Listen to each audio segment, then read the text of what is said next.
우리 한 목소리로 봉독하실 때 하나님의 음성으로 믿고 봉독하시길 소망합니다. 14절부터 17절까지 시작. 오직 시온이 이르기를 여호와께서 나를 버리시며 주께서 나를 잊으셨다 하였거니와 여인이 어찌 그 젖먹는 자식을 잊겠으며 자기 태에서 난 아들을 긍휼히 여기지 않겠느냐. 그들은 혹시 잊을지라도 나는 너를 잊지 아니할 것이라. 내가 너를 내 손바닥에 새겼고 너의 성벽이 항상 내 앞에 있나니 내 자녀들은 빨리 걸으며 너를 헐며 너를 황폐하게 하던 자들은 너를 떠나가리라. 아멘. 우리 잠시 기도합니다. 하나님 너무나 감사합니다. 하나님의 말씀 앞에 섭니다. 우리가 주님의 말씀 앞에 경외함과 경허함으로 서 있게 하여 주옵소서. 낮은 마음과 겸손하게 하나님의 말씀 앞에 서고 듣는 사람과 전하는 사람 모두가 다 주님 앞에 그렇게 서 있게 하여 주옵소서. 예수 그리스도의 이름으로 감사하며 기도하옵나이다. 아멘.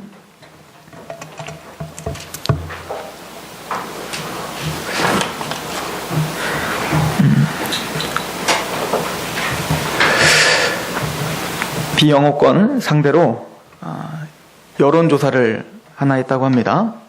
어디서 했냐면 영국문화협회, 영국문화협회에서 이게 아마 70년이 됐나 봐요. 70주년을 기념을 해서 102개국 그리고 4만 명이 넘는 사람들을 대상으로 영어 단어 중에 가장 아름다운 영어 단어가 무엇인가를 여론조사를 한 겁니다.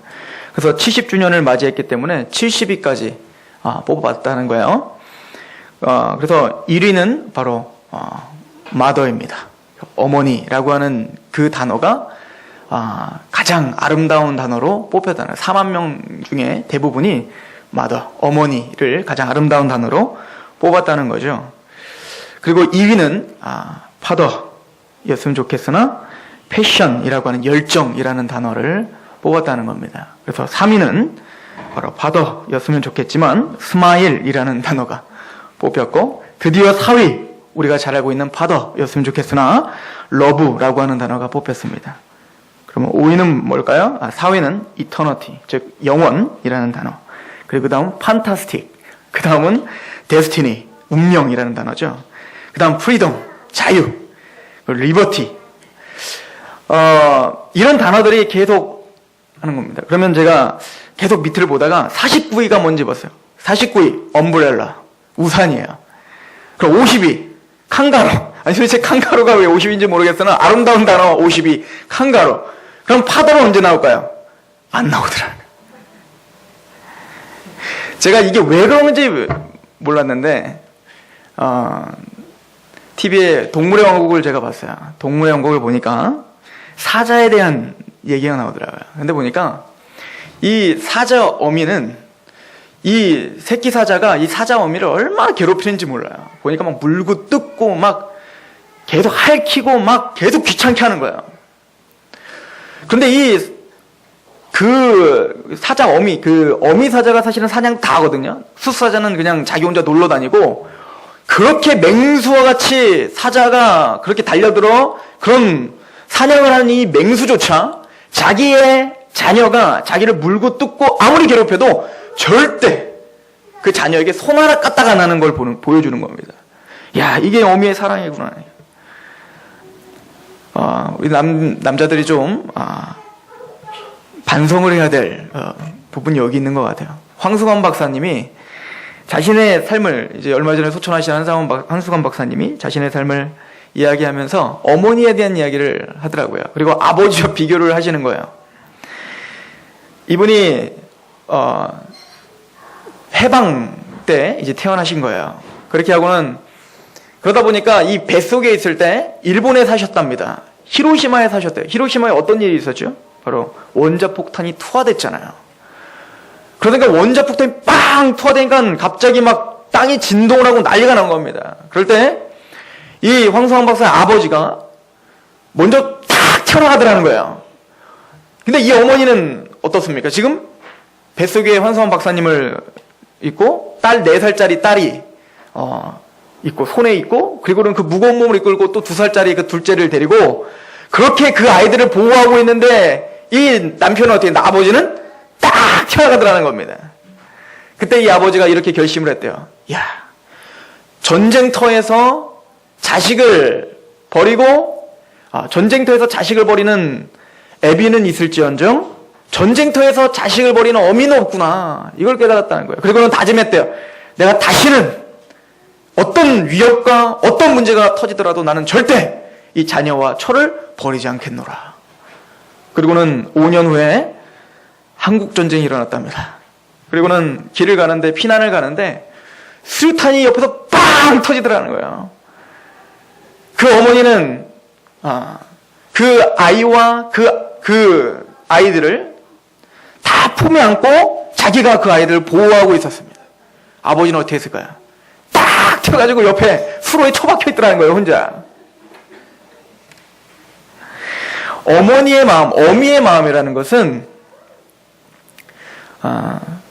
위급한 상황 중에 자신의 안위와 자신의 모든 것보다도 가장 먼저 자녀를 사랑하는 마음이, 자녀에게 모든 것을 헌신하고 희생하는 마음이 바로 어미의 마음인 것 같습니다.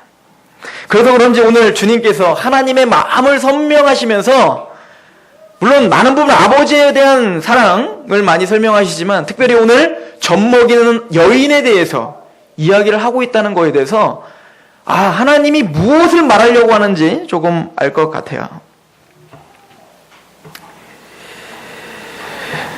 부모의 사랑이라는 것은 제가 너무 어머니 사랑만 이야기해서 그렇지만 사실은 아버지의 사랑도 성경에서 많이 이야기하고 있죠. 저는 타락한 인류가 아담과 하와가 죄를 범하고 가장 먼저 찾아온 마음이 뭐냐면 두려움입니다. 사람들은 항상 두려움이라는 것이 존재합니다. 그리고는 가인이 하나님의 낯을 떠나서 살기 시작하면서 이 가인에게는 어떤 마음이 드냐면 책임감이 생기기 시작한 거예요. 그리고 두려운 마음을 이기고 싶은, 극복하고 싶은 마음이 들었어요. 이게 어찌 보면 또 아비의 마음이에요. 이 아비는 어떤 그렇게 섬세함은 없지만 우리 가족을 내가 지켜야 된다라고 하는 어떤 그런 묵직한 책임감. 그러다 보니까 우리가 창세기를 보면 인간이 타락을 하고 하나님의 낯을 떠나 살면서 가인이 제일 먼저 했던 게 있어요. 이건 죄됨의 열매인데 뭐냐면 성을 쌓는 일이었어요. 왜죠? 이제는 나를 보호해 줄 수 있는, 우리 가정을 보호해 줄 수 있는 그 누구도 없다.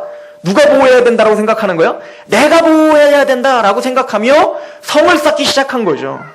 그러면 그 성의 이름을 누구의 성이라고 하냐면 에녹성, 자기 아들 이름으로 합니다.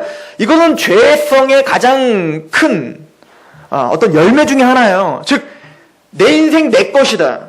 그리고는 성을 쌓고 이 모든 성 쌓은 것은 누가 쌓냐 할 때 인간의 이름을 높이려고 하는 죄성의 열매이기도 하며 또 이제는 하나님을 의지하지 않고 보이지 않는 하나님, 들리지 않는 하나님을 의지하지 않고 이제 내가 내 인생을 책임져야 된다라고 하는 그 죄성의 열매가 바로 성입니다. 그러나 오늘 조금 더 우리가 은혜를 주며 이 구절을 좀 읽는다면 가인의 마음을 조금 헤아릴 수 있는 겁니다. 죄된 인간들은 모두가 다 그렇게 뭔가를 내 울타리를 쳐서 내 가정을 지켜야 된다라고 하는, 아니면 내가 우리 가정이 다 몰살당할 수밖에 없다는 그런 적자생존 가운데 우리는 세상에 살아가고 있다는 안타까움과 그 어떤 두려움이 우리 모두에게 있는 거예요. 이건 가인에게만 있는 부담감이 아니라 바로 오늘 저와 여러분들이 갖고 있는 부담감이요, 그런 어려움이죠. 그 황승환 박사님의 그 어머니에 대한 이야기를 좀 더 해드리면, 이 황승환 박사님이 사실은 죽음을 경험했다는 거예요. 죽음을 경험했다는 게 무슨 뭐 천국 같고 지옥 같고 이게 아니고, 그때 어렸을 때 초등학교 다닐 때 그 당시만 해도 수두가 걸리면 죽는 아이들이 수두룩했다고 합니다. 이런 얘기는 우리 김종식 장로님이 좀 얘기해 주셔야 되는데 죄송합니다. 그런데 하여튼 그런 시대가 있었대요. 그래서 죽었대요. 거의 죽은 거예요. 그래서 아버지는 그 아들을 멍석에 둘둘 마른 겁니다. 왜요? 매다가 이제 묻으려고. 죽었으니까. 근데 그 어머니는 그 아이를 놓지 못하는 거예요. 그 어머니는 그 아이를 놓지 못하고 하나님 앞에 막 울면서 기도한다는 겁니다. 그러니까 아버지가 그랬다는 거예요. 죽은 아들 끌어안고 있으면 뭐하노? 부모가 먼저 가면 그거는 못된 놈이야. 그리고는 그 아이에 대해서 매몰차게 묻으려고 할 때 후두가 나니까 얼굴에 온통 종기가 나고 고름이 터져서 막 나오고 있는데 그 어머니가 마지막 할 수 있는 건 이거밖에 없었다는 거예요. 하나님 앞에 기도를 하며 하나님 내 아들 좀 살려주세요. 그리고는 그 온통 고름덩어리인 그 얼굴을 혀로다 다 핥았다는 거야. 핥으면서 내 아들 좀 살려달라고. 기적이 일어났죠. 갑자기 팔이 움직이기 시작하고 다리가 움직이기 시작하면서 살아났다는 것입니다. 그게 어미의 사랑인 거죠. 그게 젖먹이는 여인의 마음인 거죠. 성경에도 이런 어머니의 마음을 알려주는 구절들이 참 많이 있어요. 저는 그 중에 하나 마가복음에 보면 가나안 땅에 한 여인이 있었는데 예수님에게 찾아왔어요. 왜냐하면 자기의 자녀가 지금 죽을 병에 걸린 겁니다. 그래서는 주님께 그러는 거예요. 주여, 내 딸 좀 살려주세요. 그랬더니 주님은 매몰차게 그를 거절합니다. 그리고 말합니다. 나는 이방인을 위하여 오지 않았다 라고 말하며 나는 개들을 위하여 내가 은혜를 베풀러 오지 않았어 라고 무슨 취급을 하면 개 취급을 한단 말입니다. 너는 개야 라고 말해. 넌 개야.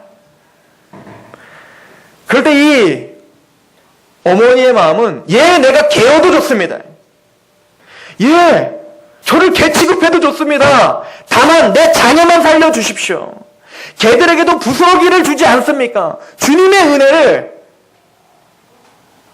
개처럼 지금 간구하고 있는 나에게 좀 주세요. 저는 이것이 어머니가 자녀를 향한 그 어떤 애틋한 감정, 그 사랑을 가장 잘 말해주고 있는 한 예라고 저는 생각을 합니다. 주님께서는 이렇게 인간 사회에 일반 은총이라는 걸 주세요. 은총에는 특별 은총이라는 게 있고 일반 은총이라는 게 있어요. 일반 은총이란 구원받은 사람에게만 주는 은혜가 아니라 구원받지 않은 모든 인간으로 태어나기만 하면, 하나님의 형상으로 태어나기만 하면 하나님이 악인이나 선인에게 주는 은혜, 이것을 우리는 일반 은혜라고 하는데, 예를 들어서 악인들에게도 햇빛이 뜨고 구원받은 우리들에게 햇빛이 뜹니까? 아니죠.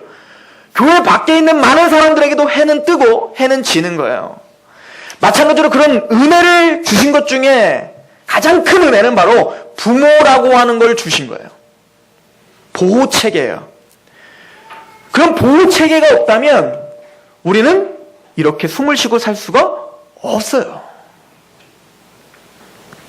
그 은혜가 너무나 당연스러운 시대에 살기 때문에 우리는 그 은혜를 은혜로 여기지 않고 살 뿐인 거죠. 또한 이 부모에 대한 은혜를 깨달은 자가, 제대로 아는 사람이 사실은 하나님의 은혜를 제대로 알 수 있어요. 또 더 나아가서 하나님의 은혜를 알고 있는 사람이 육체적인 부모의 은혜도 제대로 알 수 있어요. 이것이 성경이 우리에게 준 원리입니다. 예를 들어서 여러분들 어떻게 구원받으셨습니까? 여러분들의 죄가 어떻게 사함받으셨습니까? 간과해 주셨다고 우리 믿잖아요. 로마서 3장 25절에 그리스도를 우리의 믿음으로 말미암아 화목제물로 세워주시사 전에 지었던 죄를 간과하심으로 우리를 의롭다 해주셨다. 여러분들 이게 어떻게 납득이 됩니까? 저는 이거를 여러분들이 납득시킬 수 있는 지혜가 없어요. 그래서 제가 구원론을 하거나 복음을 전할 때 꼭 하는 얘기가 있어요.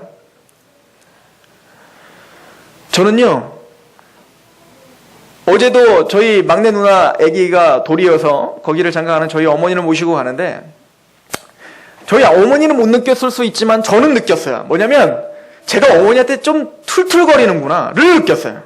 지금은 그래도 많이 좋아졌어요. 아기도 낳고 또 결혼도 하고 뭐 그러다 보니까 조금 제가 철이 들어서 저희 어머니와 저희 아버지에게 대할 때 또 아버지보다는 또 더 이제 어머니에게 덜 툴툴거려요. 그런데 짜증을 얼마나 내는지 몰라요. 이 자녀들이 부모님에게. 저를 봐도 그래요. 저를 봐도 그래요.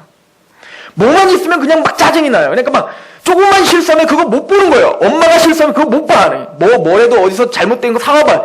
내가 그래서 그거 사지 말라고 했잖아. 몇 번 얘기해. 그러면서 막 화부터 나죠. 막. 그래서 엄마가 좀 나한테 좀 물어보라고 했잖아. 막 그러면서 이제 막 이렇게 저는 하진 않지만 이런 식으로 우리 자녀들은 어때요? 짜증이 나요. 막 짜증이 막 복받쳐요, 막. 그리고 지금 생각해보면, 제가 저희 어머니를 생각해보면, 제가 저희 집을 홀라당 다 태워먹은 적이 있단 말입니다. 완전히 다 태워먹었어요. 유치원 다닐 때 성냥이 너무 재밌어서 성냥으로 성냥놀이 하다가 저희 집을 완전 홀라당 다 태워버렸다고요. 근데 그 큰 사건 앞에 저희 어머니는 저에게 짜증을 내지 않았다고요. 저를 끌어와 주셨단 말입니다. 제가 놀랬을까봐, 제가 그것 때문에 상처받을까봐 끌어와 주고 괜찮다 하셨다고. 그리고는 묵묵히 그 고난을 홀로 담당하셨다고요. 그런데 저는 조그만 우리 엄마가 잘못해도 저는 짜증이 나더라. 이것이 자녀의 마음이요? 이것이 부모의 마음인 거예요. 내리사랑. 야, 이게 정말 너무 크더라고요. 다음 없는 사랑이 뭡니까? 여러분들, 저희 어머니가 저의 그 불장난을 통해서 홀라당 다 태워먹은 그 사건을 따지지 않고 묻지 않고 나에게 끌어안아 주시며 내가 놀랬을까봐 전전긍긍했던 그 마음, 그 모성이 없다면, 하나님에게 그런 모성이 없다면 우린 구원 못 받는 거예요. 그놈하신 아버지의 모습만 있다면, 그놈하신 회초리만 들고 너 뭐 잘못했냐고 물어보시는 하나님만 있다면 우린 절대 구원 못 얻습니다. 율법으로 구원 얻는다는 말이 얼마나 허무맹랑한 얘기인지 아십니까? 여러분들 안식일을 거룩하게 지키라. 여러분들 지키고 계십니까? 안식일을 거룩하게 지키고 계세요? 하루 온종일을 하나님 앞에 우리의 생각과 마음과 의지를 다하여 다 드리십니까? 우리는 안식일, 그 십계명의 거룩한 영원한 규례라라고 하는 그 안식일조차 우린 못 지키는 사람이에요. 나 외에는 다른 신을 두지 말라. 여러분들 이거 지키고 계십니까? 우린 못 지킨다니까요. 성경에 뭐라고 하면 탐심은 우상 숭배니라. 하나님보다 더 사랑하면 그 우상 숭배래요. 우리 안에 우리가 금송아지 만드는 것과 똑같대요.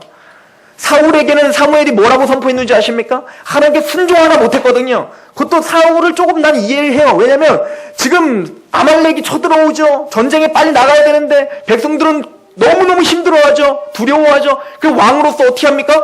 빨리 제사만 드리면 빨리 가서 전쟁을 할 수 있는데 사무엘이 너무 늦게 오는 거예요. 그래서 사실은 사무엘이 잘못했기 때문에 어떻게 했습니까? 그냥 제사만 자기가 잠깐 드리고 그리고 전쟁했다고요. 그런데 주님께서 뭐라고 하십니까?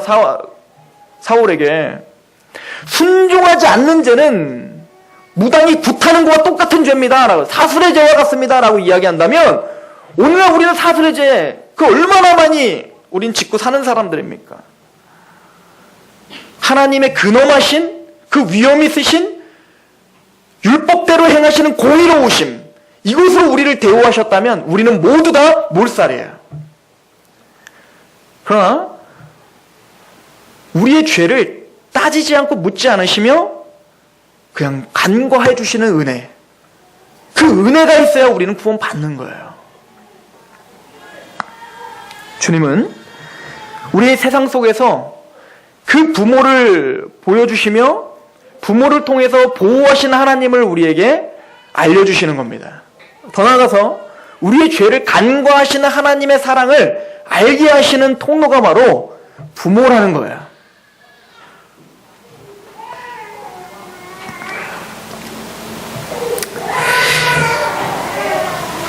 오늘 말씀을 보십시오. 젖먹이는 아기가, 젖먹이는 여인이 그 아이를 어찌 잊겠으며, 이렇게 말해요. 저희 아내와 저를 한번 비교를 해봐도 그래요.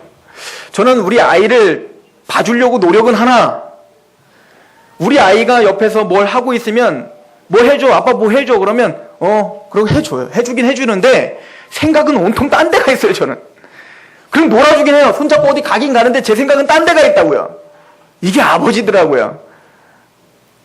오늘 진욱 집사님을 비롯한 다른 분들은 다를 수 있겠으나 제 아내는 다르더라고요. 제 아내는 온통 저에게 잔소리예요. 뭐 해줬어? 뭐 해줬어? 뭐 해줬어? 뭐 해줬어? 이거는 저거는 세수시켜. 저는 세수시키라고 하면 세수 잘 시켜요. 막 빡빡. 근데 저희 아내 디테일한 걸 자꾸 저에게 원해요. 코를 꽉 잡고 딱 당겨줬어? 그래야지 하루 종일 아기가 편해. 나 그런 것까지 배려해줄 용기가 없어요. 이게 아버지예요. 항상 뭔가 푸박해요. 뭔가 내 일과 뭔가 있으면 그것과 함께 같이 하지를 못하는 거예요. 근데 하나님은 여자에게 그런 은사를 주셨어요. 하나를 하더라도 다른 것을 여러 가지를 다 할 수 있는 은사. 그래서 제가 학교를 할 때 가장 신기했던 게 뭐였냐면, 여학생들을 보면 이어폰을 끼고 노래를 들으면서 공부를 해요. 근데 그게 공부가 된대요. 그러니까 음악을 들으면서 이것을 할 수 있는 이 멀티적인 어떤 그 은사가 여자들에게 있나 봐요. 남자는 그런 거 못해요. 남자는 음악을 들으면 음악만 들어야지, 또 공부하면 공부만 해야지 여러 가지를 같이 못한다고요. 물론 또 사람의 성품마다 다르지만. 그런데 이게 아이를 키우는 데서도 이 어머니는 뭐냐면 뭐 하나 하더라도 계속 자녀를 생각하고 있더라고요. 그래서 주님은 젖먹이는 여인에 대해서 이야기를 하는 겁니다. 하나님은 그렇게 뭡니까? 모든 일거수일투족을 다 자녀를 생각하는 어머니의 마음처럼 그렇게 너희를 생각한다. 근데 지금 상황, 이사야의 상황은 어떤 거냐면 하나님이 꼭 없는 것 같은 상황이거든요.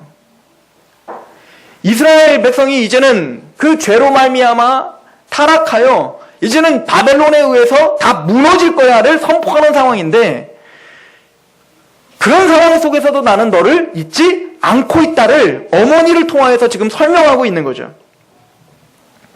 여러분들, 그 하나님이 여러분들의 마음에 느껴지십니까? 여러분들 안에 때로는 하나님이 없는 것 같은 상황 속에서도 하나님이 끊임없이 우리를 생각하시며 우리를 권고하시는 그 은혜가 느껴지십니까? 그러나 그 사랑이 많은 어머니조차 한계가 있어요. 인정하시죠? 제가 유치원 들어가기 전에 길을 잃어버린 적이 있어요. 전 길을 참 잘 잊어먹어요. 그래서 어렸을 때 길을 많이 잃어버려서 울었던 기억이 참 많이 있는데, 그 중에 아주 저의 뇌리에 딱 박힌 사건이 하나 있어요. 뭐냐면 청주에 그 쇼핑몰이었던 것 같아요. 아마 지하상가였던 것 같기도 하고, 근데 그랬던 곳인데, 가니까 얼마나 좋은 것들이 많이 보입니까? 제 눈에. 그러니까 자꾸 딴 데를 가고 싶은 거죠. 저희 어머니가 이제 옷을 고르요. 항상 제 손을 꼭 잡다가 옷을 고르시면서 제 손을 딱 놓으신 겁니다. 그리고 너무 이쁜 옷이 보였는지 거기에 온 정신이 팔려 저를 잊어버린 거죠. 저는 어떻게 했을까요? 그 잃어버린 거에 마침 잘 됐죠. 가고 싶은 곳이 너무 많았는데. 그리고 왔다 갔다 하다 보니까 제가 길을 잃어버리고, 그리고는 제가 청주 시내를 막 왔다 갔다 하다가 그래도 어떻게 우연히 저를 만나서 봤더니 저희 어머니가 울면서 저를 찾고 다니고 계셨더라고요. 정말 하나님의 은혜를 저를 만나서 지금 제가 여기에 있는 거예요. 그때 깨달았죠. 지금 생각해보니 그 젖먹이는 여인은 혹시 자녀를 잊을지라도 잊을 수 있어요. 우리 인간은 그렇게 잊을 수 있어요.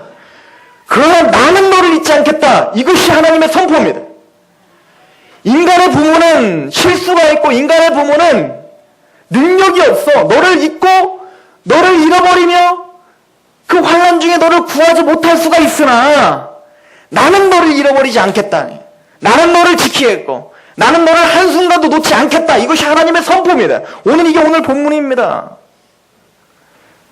제가 가장 가슴 아팠던 사건은 제가 군대에 있을 때 두 가지 사건이 빵 터졌어요. 첫 번째 사건은 여러분들 기억나시는지 미군의 장갑차에 두 아이가 쳐서 죽은 사건이 있어요. 그때 전 국민이 완전 분노에 찼죠. 두 아이가 죽었다는 그 소중한 생명이 없어졌다는 것 때문에 그 미군과 더 나아가 미국에 대한 막 그 분노 거기에는 막 이제 반미 그 감정도 막 섞여서 막 난리가 났었죠. 그래서 전 국민이 막 무슨 촛불 들고 난리가 났단 말이에요. 그것은 뭐 정치적인 색깔을 다 떠나서 우선 생명의 소중함을 우리에게 보여준 거예요. 그런데 조금 있다가 어떤 일이 또 벌어졌냐면 대구의 지하철이 화재가 생겼습니다. 그래서 그 두 아이 때문에 전 국민이 막 분노에 찼던 그 소중한 생명들이 엄청나게 한순간 죽임을 당하죠. 그때 가장 안타깝게 제가 봤던 소식은 뭐였냐면 어떤 아버지와 딸이 전화를 하면서 간 거예요. 만나기로 했나 보죠. 그리고는 몇 정거장 앞에 문자를 준 겁니다. 몇 정거장만 가면 아빠 만나. 웃음표를 하고. 그게 마지막이었던 거죠. 저는 그 아버지의 생각을 한번 해봐요. 얼마나 구하고 싶었겠을까요? 얼마나 그곳에서 건지고 싶었을까요? 그런 한계가 있는 거예요. 인간이라 함은 한계를 갖고 있단 말입니다. 나의 모든 것을 다 빼어주고 싶은 자녀일지라도 그 자녀 하나를 내가 보호할 수 없는 한계를 갖고 있는 인간이란 말입니다. 그래서 하나님 우리에게 말하는 거예요. 우리의 자녀를 하나님께 맡기라는 거예요. 이해가십니까? 하나님은 말합니다.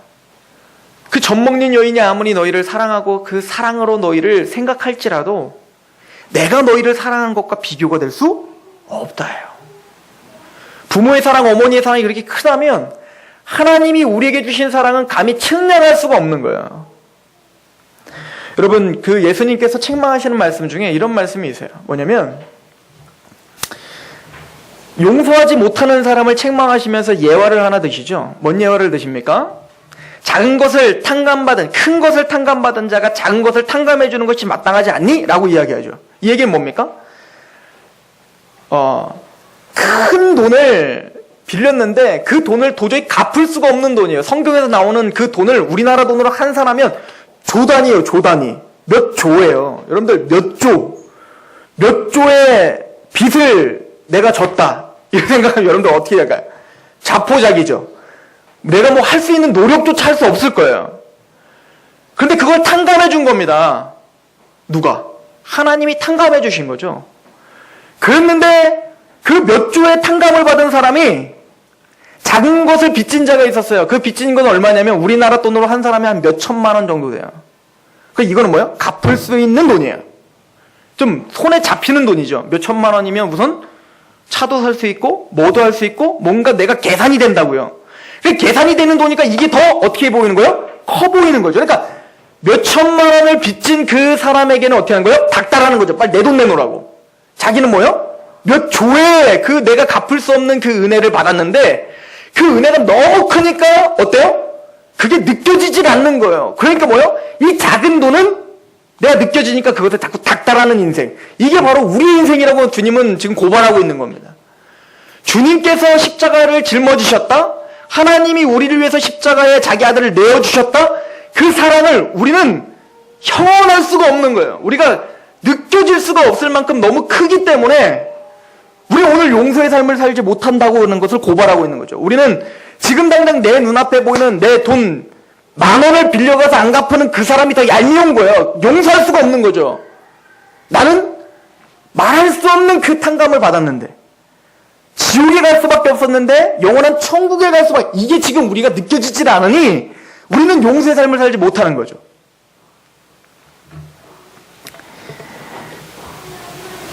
이것이 바로 부모에 대한 사랑이기도 합니다. 제 생각에는 아무리 봐도 저희 어머니가 저를 사랑하는 것만큼 저희 어머니를 제가 사랑할 자신은 없어요. 그게 내리사랑이라고 하잖아요. 제가 봐도 제가 하준이를 사랑하는 것만큼 나중에 하준이한테 도로 다 받아야지라고 할 마음도 없어요.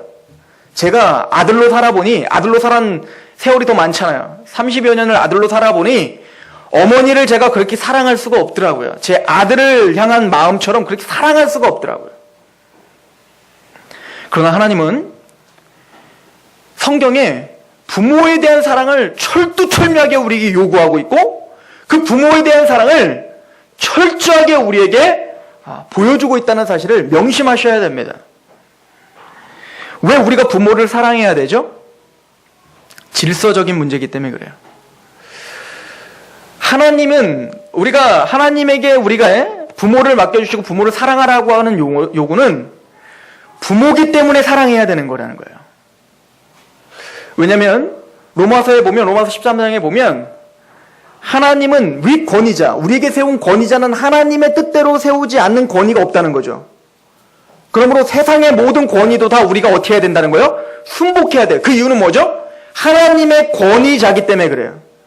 그러므로 우리가 부모에게 순복하고 순종해야 되는 이유가 있어요. 그 이유는 뭐냐면 하나님이 나에게 세워주신 권위자기 때문에 하나님 앞에 경외한다고 하고 보여지는 부모에게 순복하지 못한다면 그것은 잘못된 신앙일 수 있는 거예요. 그 신앙의 가장 대표적인 게 뭐죠? 고르반이었잖아요. 나는 하나님께 다 드렸으니 부모에게 드릴 게 없습니다 라고 하는 것, 하나님은 그 신앙 받지 않겠다는 거잖아요. 그리고는요, 하나님이 다른 약속들보다 약속 있는 첫 계명이다 라고 약속한 게 뭔지 아십니까? 에베소서에 부모를 공경하라. 이것은 약속이 있는 첫 계명이다라고 아예 딱 박아놨어요. 왜? 인간 사회에서 많은 하나님에게 할 수 있는 많은 일들이 있는데 그것들 중에 가장 첫 계명, 약속 있는 첫 계명으로 준 이유가 뭘까요? 제가 지금까지 설명한 대로 이 부모에 대한 공경과 이 부모의 사랑을 깨달아 그 부모의 사랑 앞에 감사를 표현하는 것 자체가 우리가 하나님 앞에 하나님의 사랑을 깨달아 그 하나님의 사랑을 다시 하나님께 돌려드리며 그 은혜를 돌려드리며 예배하는 것의 축소판이기 때문에 그런 겁니다. 그래서 하나님은 하나님에 대한 공경과 하나님에 대한 사랑을 부모님에 대한 사랑과 부모님에 대한 그 헌신을 같이 가시는 거예요. 평행적으로 같이 보여주시는 거예요. 그래서 명심하셔야 될 것은 부모를 사랑하지 못했던 사람도 만약에 하나님을 만나 하나님의 사랑을 진짜 느끼게 된다면 부모에 대한 관계도 다시 새로워지는 것이 성경적이에요. 또 부모에 대한 관계가 다시 회복되면 될수록 하나님의 사랑을 느끼기가 더 쉬워져요. 주님께서 우리에게 이렇게 말합니다. 너희들은 구원받은 하나님의 백성들은 나의 시민이요 나의 권속이라 이렇게 말해요. 이 권속이라는 말이 뭐죠? 식구라는 뜻이잖아요. 식구. 가족이라는 뜻이잖아요. 가정이죠. 교회를 왜 가족이라고 부를까요? 그 얘기는 우리가 보여지는 그 가정이 더 나아가서 하나님과 우리와의 관계, 이 모든 것들을 증명해주고 보여주는 일반 계시 중에 하나라는 거죠. 여러분들이 왜 부모님에게 사랑을 베풀며 그 은혜를 계속 기억하며 그 부모에게 가지고 나가 그 부모를 그 사랑을 표현해야 될까요? 물론 약속 있는 첫 계명이에요. 장수회복이 있습니다. 가끔 이렇게 한탄하시는 분이 있어요. 저희 부모님 같은 경우에도 저희 할머니를 끝까지 봉양하시다가 보내드렸어요. 근데 그 할머니가 저희 집에 행한 것을 저는 듣잖아요. 이게 어머니들은 이렇게 막 다 푸념하시잖아요. 그죠? 자녀들한테. 네 할머니가 어떻게 했는지 아냐? 그러면서 정말 바늘 찔러도 피가 나오지 않을 정도로 나에게 행했단다. 그러면서 막 다 얘기하신다고요. 얼마나 그 불평등하게 그 자녀들에게 대우했는지, 예전엔 그런 게 더 많았는지. 똑같이 자전거 가게를 두 아들이 하고 있더라도, 자전거 가게를 하고 있더라도 큰 아들이 하는 자전거 가게, 우리 아버지가 하는 자전거 가게에 사람들이 많이 오면 그 중간에 서가지고 손님들한테 저 가게로 가라고, 저 가게로 가라고 했다는 거예요. 그리고 보증은 온통 다 우리 집한테 해서 쫄딱 망하게 하고 답답한 거죠. 그런데 나중에는 그쪽에 있는 사람들이 저희 할머니가 거동하지 못하니까 저희 집에 버리고 갔어요. 저희 어머니 아버지는 분통이 터지죠.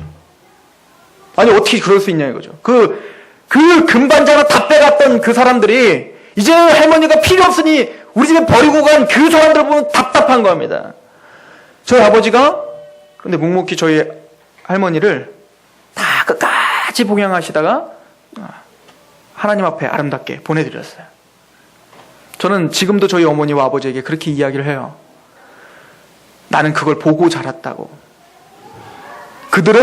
그 자녀들은 그걸 보고 자랐지만 그 필요 없을 때 어떻게 버리는지를 보고 자랐지만 나는 필요 없는 그 노모를 어떻게 모시는 것이 마땅한지를 보고 자랐다고.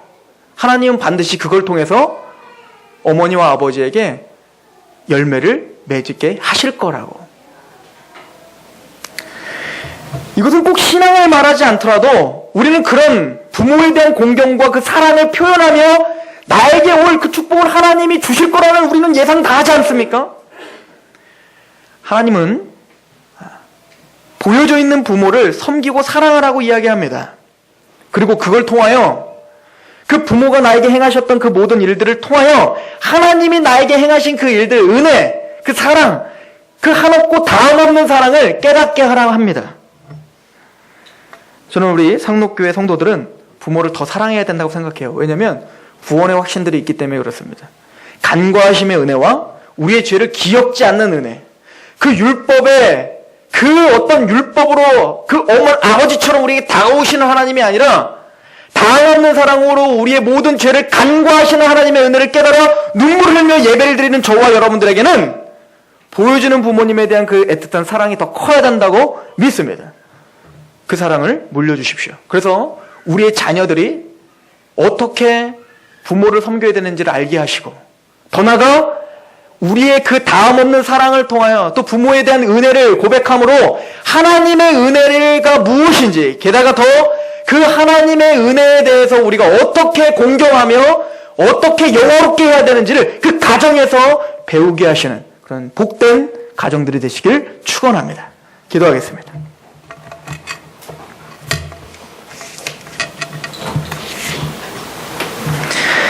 하나님, 우리가 불완전한 사랑을 하고 있는 사람들입니다. 우리가 자녀를 사랑할 때에도, 또 우리가 부모를 사랑하는 건 더할 말이 없습니다. 그러나 그 불완전한 사랑들을 통하여서도 하나님이 우리에게 행하신 그 희생과 신뢰와 지지, 그 사랑을 알게 하시니 너무나 감사합니다. 주여, 우리는 우리 자녀가 손톱 하나만 아파도 그렇게 몸소리를 치는데 하나님은 자기 아들을 십자가에 그 모진 고난 속으로 내모시며 우리에게 사랑한다고 고백하십니다. 주여, 그 사랑 앞에 어떻게 우리가 공경해야 됩니까? 그 사랑을 알고 있다면 또한 우리의 부모에게 어떻게 공경해야 됩니까? 우리에게 지혜를 주시옵소서.